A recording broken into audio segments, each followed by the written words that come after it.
Estamos aqui para dar voz ao povo, em defesa dos cidadãos, pela dignidade humana. Todos temos deveres, mas também todos temos direitos. Será que existe justiça? Isto é o povo a falar.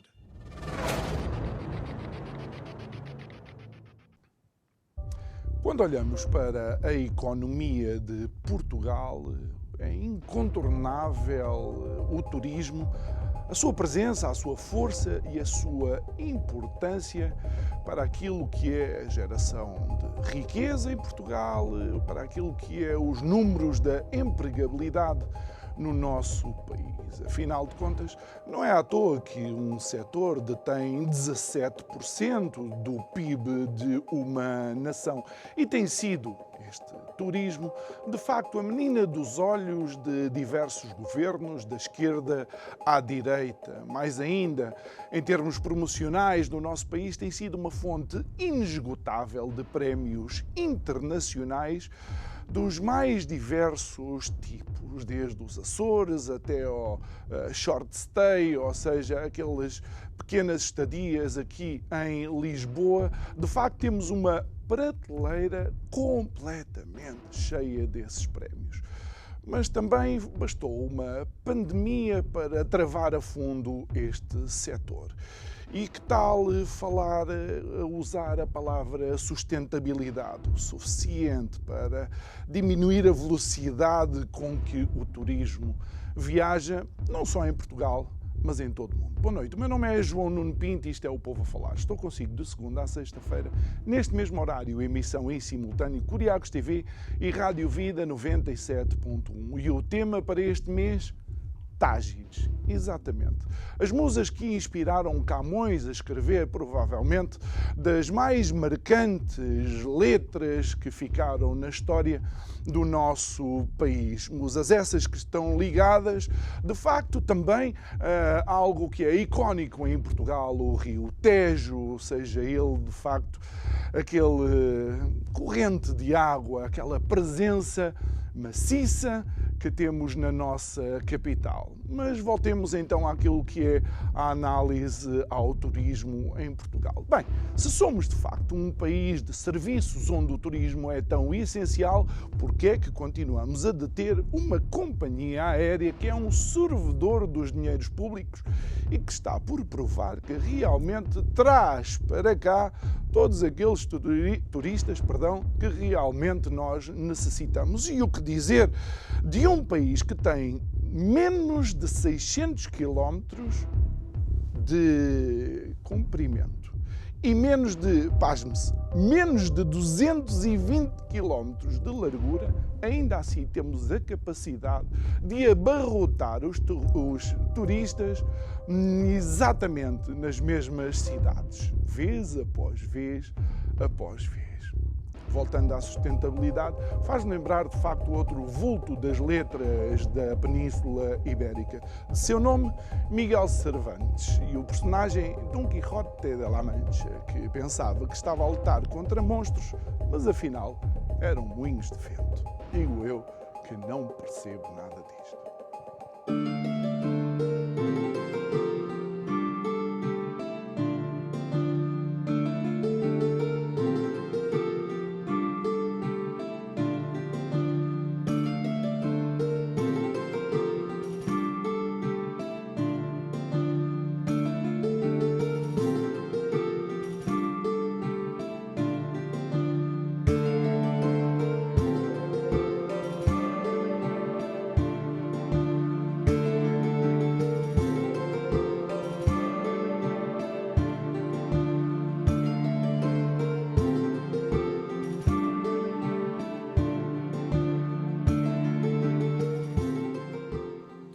De volta ao nosso estúdio, se eu estava a olhar ali, estava a ver este novo separador que é a nova temática deste mês, Tágides, e estava de toda a ver também a riqueza cultural do nosso país. Mas para falar de turismo não vai ser um apresentador de televisão, tem que ser um expert da matéria. É nosso convidado de hoje, o Pedro Castro.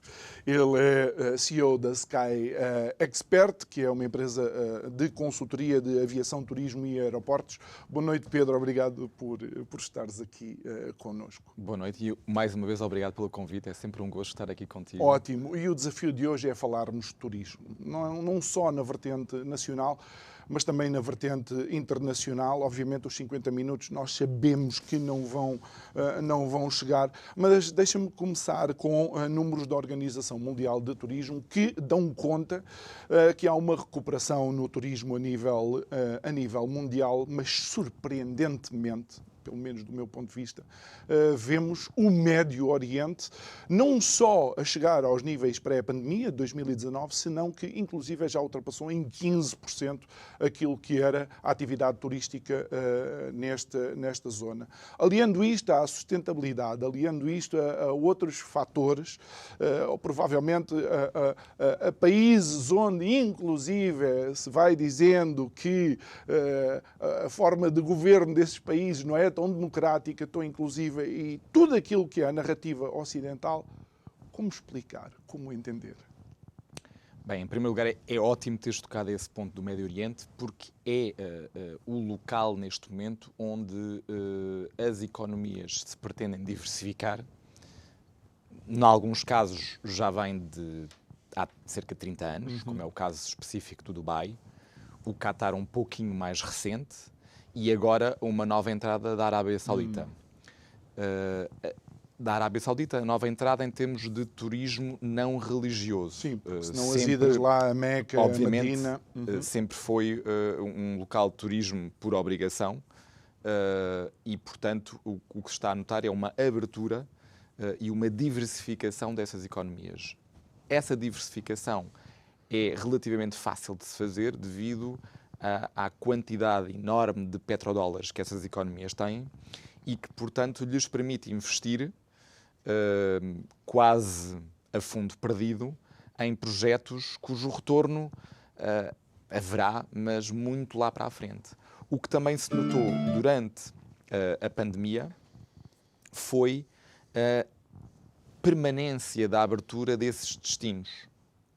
Ou seja, durante a pandemia, muitos foram os destinos que tinham restrições. Relembro que, por exemplo, Dubai não é o caso, não foi o caso. No Qatar, a Qatar Airways foi das companhias que manteve a sua oferta intacta em termos de capacidade de lugares oferecidos pela Qatar Airways. Tiveram que fazer algumas restrições em termos de destinos e em termos daquilo que era necessário apresentar para a pessoa poder se deslocar a esses destinos, mas aquela opção, digamos, de quase ter que voar obrigatoriamente via Doha para chegar a determinados destinos, foi uma grande mais-valia que a Qatar Airways soube utilizar também. No caso específico da Arábia Saudita, só aqui para voltar, verificamos um investimento não só em termos de companhias aéreas, e temos, enfim, um lançamento de rotas pela Wizz Air, e também de companhias aéreas específicas e novas que estão a ser criadas, mas a criação de aeroportos e de uma nova cidade, a NEOM, que aliás já tem um voo semanal programado para Londres e que obviamente está a ser apresentada como o próximo Dubai. Isto significa, de facto, que estas economias têm, por um lado, uma vontade muito grande de apostar no turismo e, por outro, de diversificar as suas economias. Mas isto leva-nos para algo que, inclusive, depois podemos voltar a abordar mais à frente, é o que é que nós queremos do nosso turista, ou, por exemplo, a relação poder de compra do turista no país e a economia desse país, porque todos esses países têm, como tu dizes bem, contentores de petrodólares. No entanto, a oferta turística lá é acessível a pessoas normais, por assim dizer, como nós, não é? Certo. Isso também faz parte desse jogo, digamos, não é? Vemos isso, por exemplo, noutros destinos como Macau ou Las Vegas, destinos em que é relativamente abordável, acessível estar-se lá, os hotéis, enfim, há variedade, porque depois sabem que a despesa do turista se faz numa série de outras atividades que é quase como os supermercados, não é? Que têm aqueles produtos, digamos, que servem para atrair as pessoas, porque depois sabem que as pessoas não vão só comprar aquele produto que está em promoção, mas também tudo o resto que precisam no seu cotidiano. Portanto, aqui no turismo também se pode fazer isso, recorrendo a essas técnicas. Em relação aqui ao caso específico de Portugal, eu gostava só aqui de trazer alguns dados de 2022, que me parecem importantes porque é fazer mais com menos. Nós tivemos um ano de 2022 que foi considerado pelo Banco de Portugal, pelo INE, por várias associações hoteleiras, pela Confederação de Turismo de Portugal, como um ano recorde de receita e nos vários medidores, seja no índice de ocupação das unidades hoteleiras, seja no preço por noite de cada unidade hoteleira, ou seja, tivemos hotéis mais lotados a um preço mais elevado, é uma combinação perfeita, e tivemos um turista que, na sua atividade cotidiana, gastou mais dinheiro. Isto são dados objetivos. Do outro lado da moeda, tivemos um ano em que, 2022, tivemos menos 6% de passageiros nos aeroportos de Lisboa por relação a 2019, que é sempre aí que nós estamos a comparar. Em particular em Lisboa. Isto é um número geral. Em Lisboa, este decréscimo foi de menos 11%. Tivemos menos turistas internacionais. De acordo com o Turismo de Portugal, são cerca de menos 7% de estrangeiros. Tivemos, portanto, alguns indicadores negativos, mas o balanço final foi um ano recorde. Isto, no fundo, mostra-nos que é possível conceber um certo tipo de crescimento económico em que os fatores puramente financeiros crescem e que os fatores que por vezes causam uma pressão, seja na infraestrutura, seja no próprio espaço urbano, esses números podem decrescer sem comprometer a economia. Este é um balanço que nós deveríamos saber fazer muito melhor. Ou seja, nós não deveríamos só falar no turismo em termos puros de, digamos, resultou tanto em receita, mas devíamos apresentar esta conta como um balanço. Ou seja, tivemos de investir tanto, tivemos de preterir de tanto para chegar a este resultado. E essa balança ser uma balança positiva. Mas não querias que esse rácio é tudo aquilo que todos os outros países também estão à procura? Não digo todos os outros, mas os nossos concorrentes diretos não me parece que o estejam a fazer. E, mais uma vez, o interessante nisto é quem é que são os nossos concorrentes? Provavelmente uma Turquia, provavelmente Marrocos, provavelmente uma Tunísia. Serão concorrentes, por assim dizer, se pensarmos só no turismo de sol e praia, não? Exato, para já estás aqui a colocar-nos nessa fasquia de sol e praia, que é justamente aquela sobre a qual têm exercido bastantes esforços para nos afastarmos. Okay. Não só porque torna um destino muito sazonal e, portanto, fica complicado até em termos de emprego, fica complicado em termos de rentabilidade da infraestrutura, teres uma infraestrutura que está sob pressão a 100% durante um relativamente curto espaço de tempo e no resto do ano não saberes muito bem como gerir essa infraestrutura. Portanto, nós estamos de facto e isto é uma prática que os destinos mais maduros têm sabido e aprendido a cada vez mais contrariar, que é termos um turismo mais espalhado ao longo do ano e já agora geograficamente também mais espalhado. Exatamente. Aquilo que estavas a fazer alusão também na introdução do programa, que é Nós estamos com um país em que o turismo internacional está concentrado na faixa litoral e nas grandes cidades. Isso coloca uma pressão adicional para além de não permitir uma distribuição de riqueza de algo que é facilmente distribuível. E num país tão pequeno, foi por isso que eu fiz questão de dar os números, digamos, as dimensões a direito do nosso Portugal. Não chegamos a 600 quilómetros de norte a sul, nem a 220 quilómetros do litoral até à nossa fronteira com a Espanha. É verdade, ao mesmo tempo, temos um continente de facto que está assim feito nesses termos. Quando olhas, por exemplo, para as Ilhas dos Açores, que também são 9 ilhas, vemos aí uma grande concentração em São Miguel, porque as pessoas chegam a São Miguel. Ou seja, porque não estás a variar os acessos e não chega a dizer ou subentender ou imaginar que quem chega a São Miguel depois lá apanha um avião para ir a uma outra ilha. Não. Tendencialmente não. Porque as pessoas, de facto, quando chegam a um determinado local, seja por uma questão da estadia média, que é relativamente curta no caso dos centros urbanos no continente, são menos de 3 dias, seja até por uma questão prática e orçamental, a pessoa tem um certo orçamento, não tem mais orçamento para comprar um outro bilhete de avião, para até em termos de gasto de tempo, acrescentar mais esse percurso à sua viagem e, portanto, sem a multiplicação dos acessos, e sem uma tentativa de distribuição na origem, é difícil, é quase intuitiva. É intuitiva. E depois não é só uma questão de ver as coisas em termos de quilómetros, é questão de ver em termos de acessibilidade e de tempo. Eu fiquei espantado quando soube há pouco tempo que não existe um autocarro, por exemplo. Já sabia que não existia comboio, mas não existe um autocarro entre Ericeira e Porto. Portanto, as pessoas que estão na Ericeira têm que vir a Lisboa, em transportes públicos, obviamente, para depois subir para o Porto. Imagina o que é. Obviamente, tu, em termos de carro, calculas, não, já estou a meio caminho, não é bem a meio caminho, mas já estou lá, enfim, já estou um bocadinho a norte de Lisboa, portanto, é um instantinho. Em transporte, não é.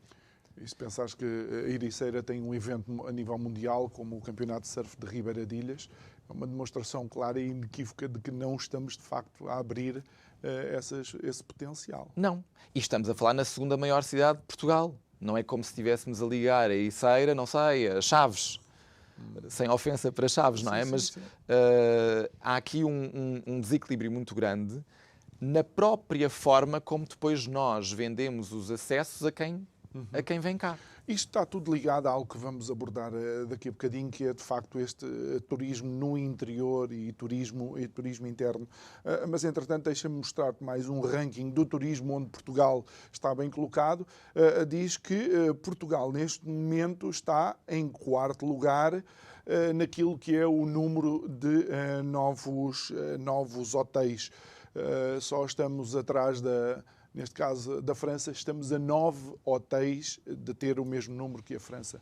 Achas que isto é saudável? Imagina que quando nós estamos a comparar com a França, estamos a comparar com o país líder em chegadas do mundo, não é? Está sempre no top 3. E é incrível essa comparação, porque é desproporcional, como é óbvio. Eu vou só aqui enquadrar. Primeiro que tudo, esse ranking coloca-nos à frente de Espanha, que é o destino líder na Europa, e de Itália, outro destino líder mundial. Também denota um certo atraso de Portugal em termos do que é o investimento estrangeiro hoteleiro. Ou seja, nota-se de há uns anos para cá, quase como uma pressa das marcas hoteleiras internacionais que não tinham investido em Portugal, em tentar recuperar esse atraso. E vem sobretudo uma Accor, por exemplo, bastante já presente. É o maior grupo mundial. Vem já, portanto, tentar recuperar, percebem que Portugal está na moda e percebem também que não têm nenhuma propriedade, seja própria ou sob gestão, no mercado. Portanto, querem, no fundo, apanhar esse comboio que perderam. Depois temos, do lado do governo, um facilitismo enorme. e eu digo isto de uma forma não positiva. Porquê? Recentemente, com o projeto Mais Habitação, nós percebemos que o Governo está a colocar a ênfase em equilibrar, no fundo, o turismo nas suas vertentes, nas suas várias vertentes e, no fundo, quem está cá, quem vive cá. E decidiu, nesse âmbito, proibir e refletir sobre especificamente o alojamento local. Ora, aquilo que eu me apercebo quando vou à Baixa, seja Lisboeta, seja a do Porto, é que prédio sim, temos um hotel. E para a questão da habitação, se essa é uma questão, eu não vejo grande diferença entre um apartamento de alojamento local e um prédio inteiro em hotel. Portanto, houve aqui dois pesos, duas medidas por parte do Governo, em que discriminou... De facto, é paradoxal, não é? Discriminou um setor de atividade específico, cuja ocupação em tudo se assemelha à do hotel, sem ter aplicado as mesmas restrições ao nível hoteleiro. E isto, de facto, nota-se nesta estatística neste momento. Se precisávamos de mais algum dado, esse dado veio aqui dissipar qualquer dúvida. Portanto, não estamos a oferecer qualquer limite, nem qualquer restrição aos projetos hoteleiros. Estamos a ceder na totalidade a questão do que são esses projetos imobiliários, que também, obviamente, afetam não só a parte da habitação, mas a própria composição sociodemográfica do país. E achas que a experiência turística também é afetada quando estamos num determinado sítio? E é, de facto, só hotéis, não é? Enfim, eu não sei. Há turistas mais e menos conscientes relativamente ao que os rodeia, não é? Portanto, há turistas que, de facto, são sensíveis e, se calhar, quem conheceu Lisboa há 20 anos, com mais prédios decadentes, mas com maior contacto e com maior intercâmbio. Maior genuidade. Qualquer coisa é como ir a Barcelona e ir ao bairro gótico. Exato. O bairro gótico é suposto o bolor nos prédios, é suposto aquele sentimento de... Mas pronto, dava uma outra conversa. E deixa-me aproveitar esta questão para passarmos então para o turismo interior e o turismo interno. Sabes porquê? Porque quando olhamos para estes números, nós temos portanto, uma oferta de 130 projetos hoteleiros. Mas desses 130, 35 são, obviamente, em Lisboa. Queremos diversificar, não queremos diversificar, queremos, de facto, acantonar as pessoas nas grandes cidades, queremos uma ribeira em que temos que andar a encostar os ombros com os restantes turistas. Achas que isto é a direção certa? Esse ponto tem tudo a ver com aquilo que falámos há pouco sobre o Médio Oriente. No Médio Oriente escolheu-se o turismo como uma diversificação da economia baseada no petróleo ou de outras riquezas e recursos naturais. Em Portugal, nós deveríamos estar neste momento a pensar também na diversificação para além do turismo. Para não falar na própria diversificação do turismo em si. Mas eu aqui partiria esse tema em dois. Por um lado, nós pensarmos cada vez mais em desinvestir dinheiro público do turismo. O turismo, ele funciona e funcionará porque Portugal afirmou-se como destino e é rentável justamente pelos números que falávamos há pouco. É como se houvesse uma velocidade de cruzeiro para este setor. Nem mais, nem mais. Agora, o investimento público no turismo teria que ser muito mais voltado para onde ele não está ainda a ter esse tipo de desenvolvimento. Vou dar aqui um exemplo concreto do que faz a Holanda neste respeito. Os Países Baixos decidiram não investir em mais nada relativo ao turismo em Amsterdão.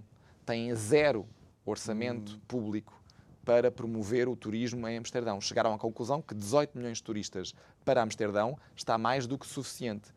perceberam também que o turista chega a Amsterdão, vai a Amsterdão por várias razões, mas esquece o resto do país.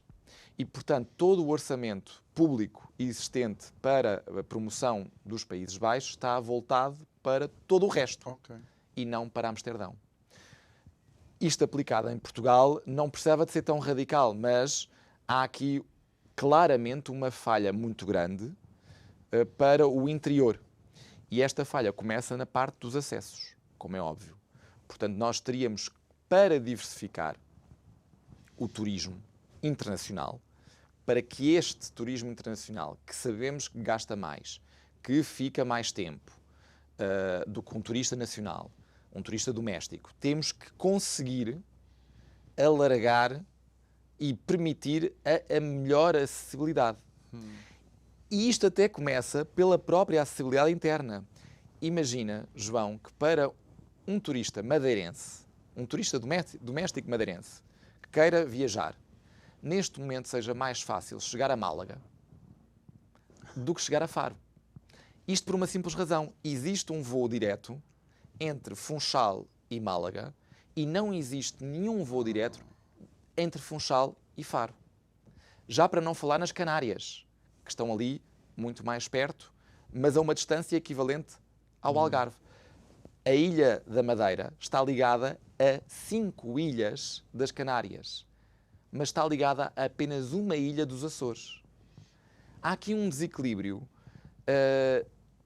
notório, porque este turista madeirense, que também existe e também vem para o continente, ou também poderia vir, ele está a ir para outros sítios por uma questão de acessibilidade. Mas agora deixa-me lançar-te aqui um desafio, porque comparar Málaga e Faro, eu espero que ninguém seja de Faro, ou que se forem, perdoem-me, ir a Málaga, a cidade do Picasso, ver a Manquita, subir aquele monte e ver toda a cidade, é uma experiência diferente do que ir a Faro. Mas, se de facto, por exemplo, o Baixo Alentejo tivesse uma integração no pacote turístico, poderia servir de bypass, de facto, para estas chegadas a Faro, não seria? Bom, entendes o que é que eu estou... Eu entendo o que a pessoa faz a seguir a Faro e qual é o interesse das pessoas, isso deixo ao seu critério, não é? Eu não gostaria de impedir algum madeirense fã de Picasso de ir a Málaga e dizer não, tens que ir para Faro. O que eu gostaria é que ambos os destinos estivessem em igualdade de circunstâncias e não estão. Porque, obviamente, quem aterra em Málaga também pode ir para as praias, enfim, da Costa del Sol, del Sol, não é? Portanto, e tanto pode ir para Marbella como pode ir para Vila Moura, que tanto pode ir para querer ir a Sagres, querer ir, sei lá, a várias outras zonas. Mas isto Pedro, leva-me a uma frase de um outro Pedro, neste caso o Pedro Machado, que é o presidente do Turismo do Centro, em que ele diz que não se pode correr o risco de espartilhar a promoção turística em Portugal, nem fragmentar territórios e produtos. Será que esta visão integrada das coisas é correta ou deveríamos, de facto, permitir que cada região potenciasse as suas características individuais? Eu não conheço o contexto dessa frase em particular, mas parece muito bem orientada para um mercado de longo curso. Ou seja, o mercado que vê Portugal como um todo e que vai passar 10 dias a Portugal e, portanto, o que nós queremos desse mercado é conquistá-lo para Portugal em vez de um país concorrente. E isso parece-me que é o indicado. Numa estratégia para mercados muito maduros, como seja o mercado espanhol, o mercado francês, o alemão, no fundo, o mercado europeu ocidental, que já conhece muito bem Portugal,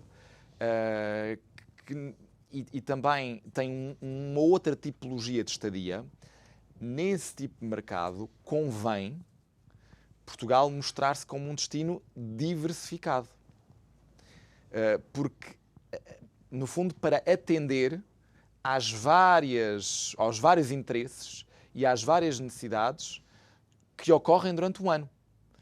Eu posso querer fazer um turismo mais de compras, um turismo mais cultural, um turismo mais de praia, um turismo mais gastronómico e, no fundo, estes vários momentos, a estes vários momentos corresponderem de regiões diferentes e experiências diferentes. Portanto, esta diversificação É importante, mas aí é importante. vamos àquilo que tu disseste. Se não houver acessibilidade... É fundamental. O que eu vejo muito é uma tendência para criar subsídios e para criar programas quando se esquece o fundamental, que é a acessibilidade. E vou dar aqui, mais uma vez, que eu gosto de concretizar isto com exemplos. Em Espanha, poucas pessoas terão ouvido falar do aeroporto de Oviedo. Imagino.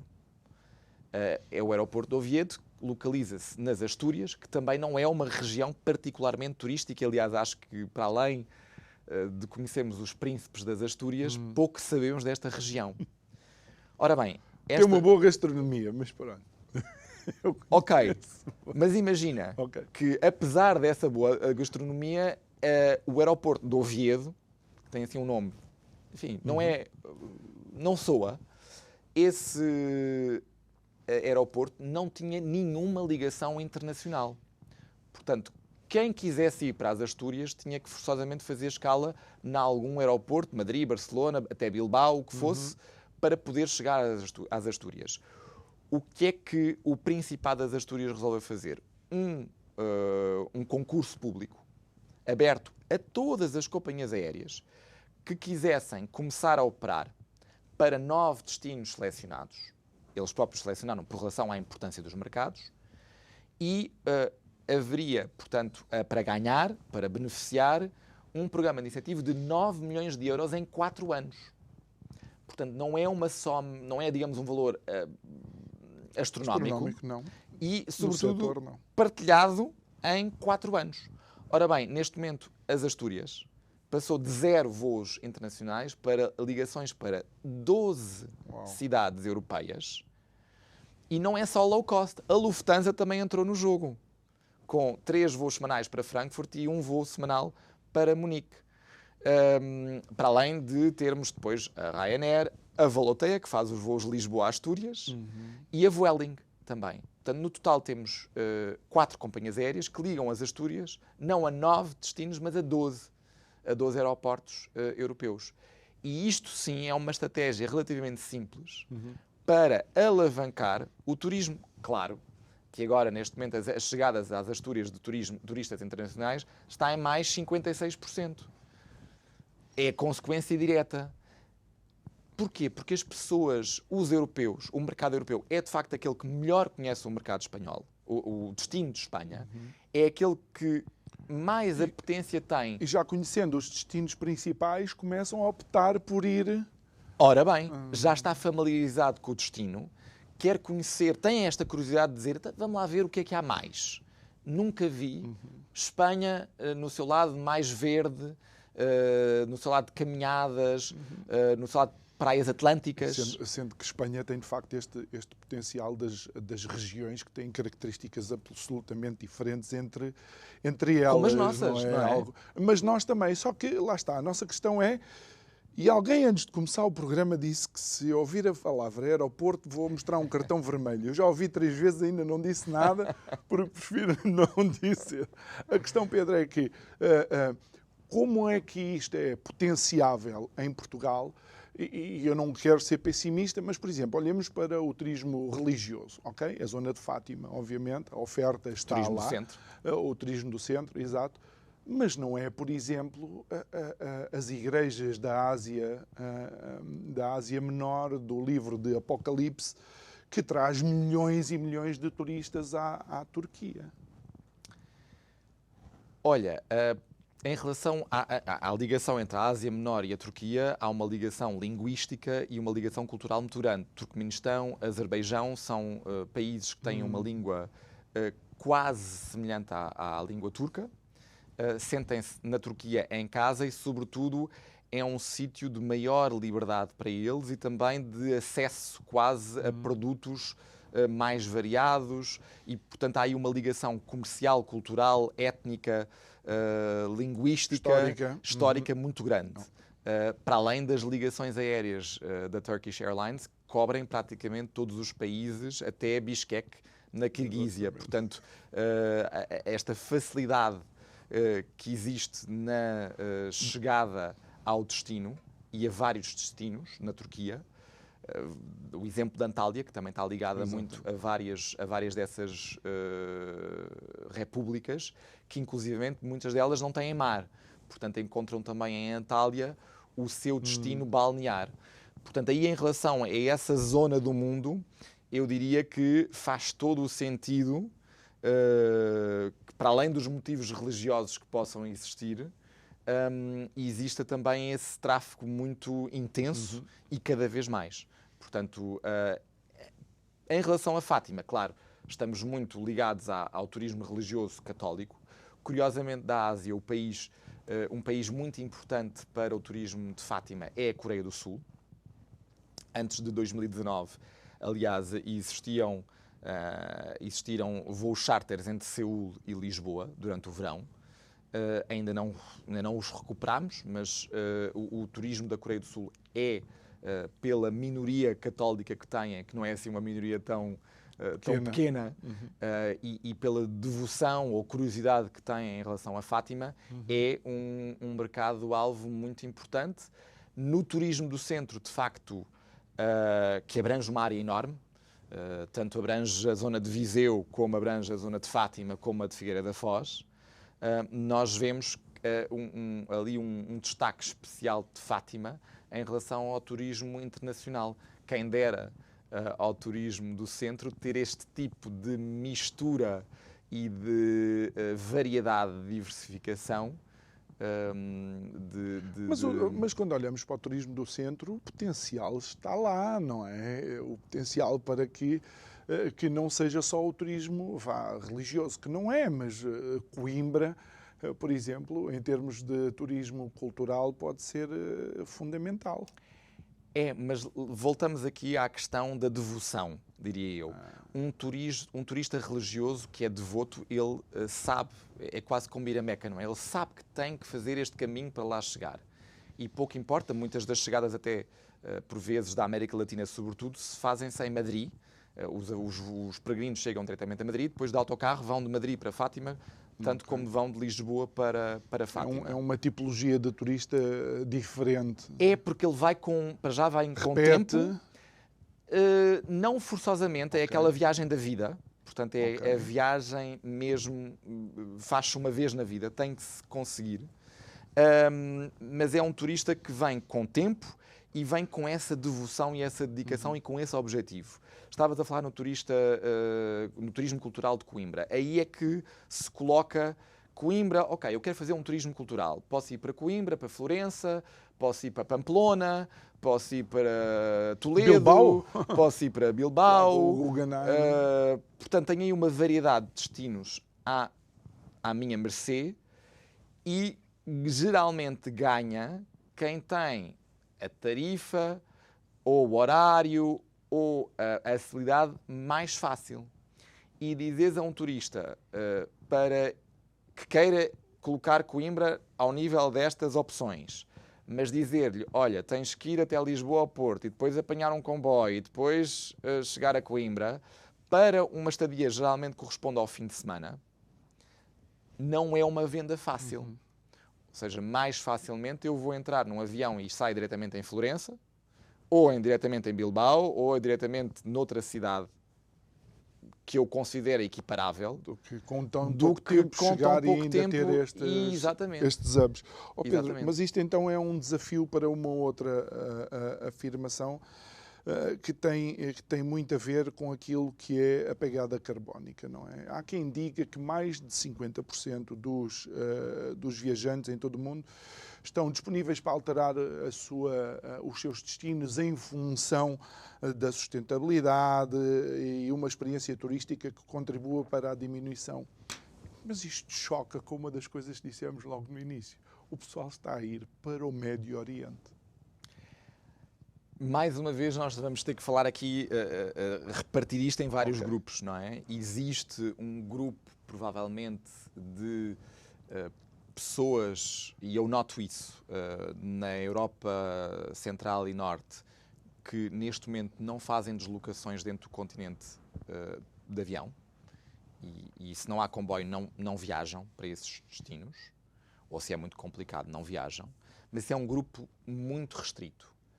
Depois há o grupo das pessoas que, perante as opções, poderão fazer essa escolha. Ok.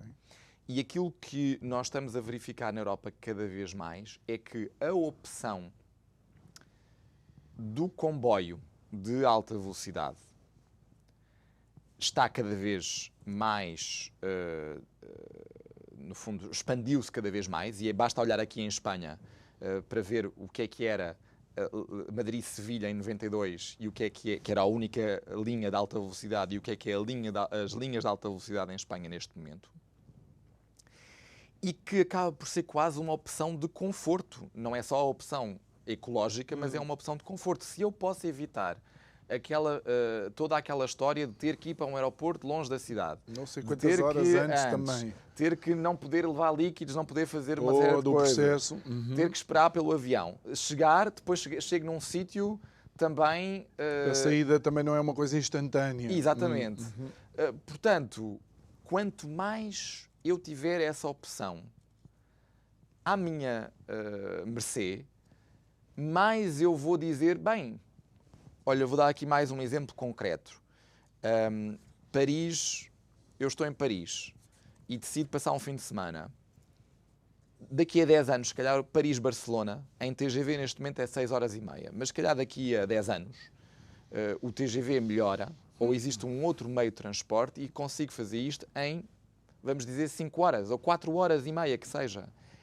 Isto coloca Barcelona claramente em eu questionar, bom, se eu quero fazer um turismo de cidade e coloco Barcelona ou Lisboa como opções, mas para Lisboa tenho que voar, a minha percepção do meu tempo e do aproveitamento que eu vou fazer desse tempo... ficar logo ali em Barcelona? Ora bem. Portanto, e não terá tanto a ver com uma questão ecológica, se calhar o fundamento por trás, porque é que nós estamos a evoluir e porque é que nós estamos a investir tanto. Há um fundamento ecológico no meio disto tudo, um fundamento também de melhor aproveitamento da infraestrutura, não subcarregar tanto os aeroportos, conseguir desviar alguns desses passageiros de curta distância para outros meios de transporte, para que o aeroporto fique vazio para outras coisas essenciais. Então, isto vai gerar uma alteração de comportamentos em que o turista que vai passar o fim de semana se diga, se calhar, vou de comboio. E vou para aquele destino que é acessível por comboio.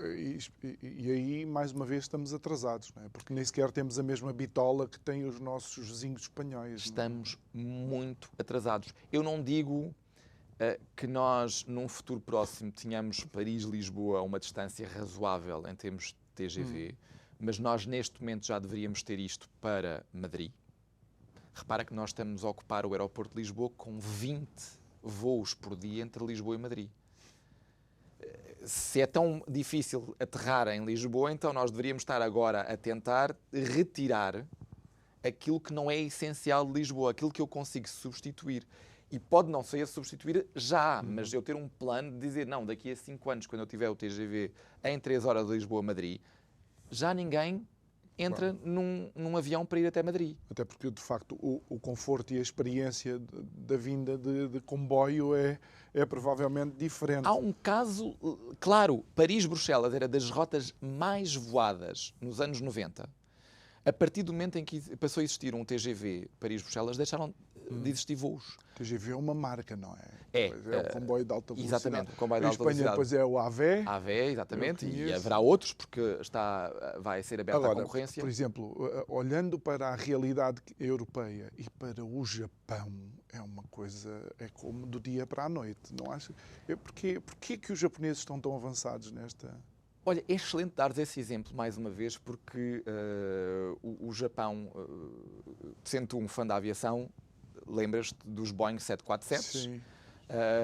Existia sempre uma versão especial para o Japão, porque o Japão utilizava esses Boeing 747 para voos domésticos. De tal forma era, digamos, a necessidade. Portanto, eram aviões que, na versão japonesa, levavam cerca de 600 passageiros e, sobretudo, eram aviões que estavam construídos para fazer voos curtos. Okay. Estes voos têm ciclos demasiado curtos para um avião que normalmente faz voos longos. Portanto, havia ali quase um regime de exceção feito para o Japão. Ora, isso tudo acabou devido à expansão dos trem-bala, como se chamam lá, os Shikazen. E quanto mais essa rede de comboios expandiu, menor foi a necessidade destes voos domésticos acontecerem, Exatamente. ao ponto de hoje em dia eles continuarem a existir para os voos mais distantes, nas ilhas que estão mais longe.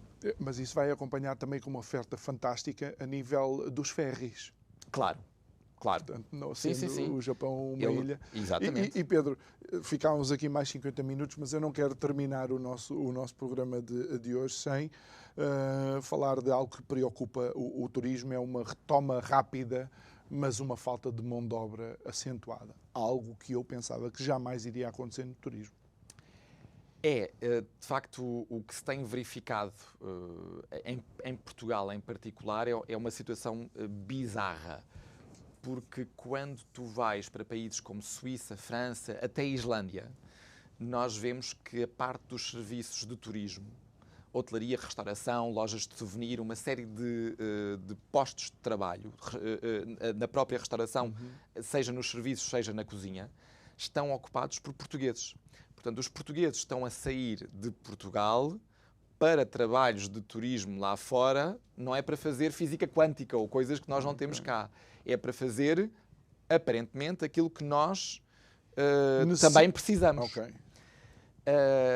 Mas o que nós estamos a criar são, de facto, bolhas em que nas cidades e nos locais litorais onde a necessidade desses empregos é maior, as pessoas não conseguem viver do seu trabalho.